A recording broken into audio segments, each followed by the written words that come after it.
Saan mang dako ng daigdig naroon ang bawat isa, mula Hilaga, Timog Silangan at Kanluran, ang inyo pong lingkod mula po dito sa Pilipinas, mundo at karunungan, ay buong pusong naghahangad na naway ang lahat ay makapamuhay ng ligtas, mapayapa at maunlad.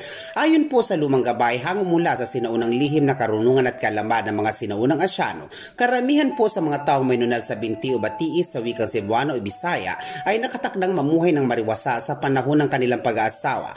Karamihan din po sa kanila ayon sa lumang gabay ay kapalarang magkaroon ng maraming kaibigan na makakapagpasaya sa kanila. Subalit di hamak na mas marami din sa kanilang tinuturing na kaibigan ang magbibigay pasakit sa kanila at magsisilbing masamang impluensya na magdudulot sa kanila ng kabiguan.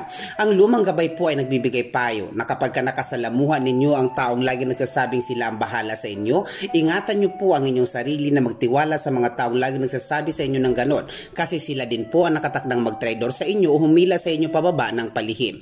Karamihan din po sa kanila ay bilang lamang o kukonti lamang ang magiging supling. Karagdagang payo din po ng lumang gabay, ang mga taong may nunal sa binti ay pinapayuhang matutunang maging pasensyoso o pasensyosa sa panahon ng pagdarahop o paghihirap na maaring danasin, sapagkat sa bandang huli kayo po ay nakatakdang managana sa buhay ayon sa lumang gabay.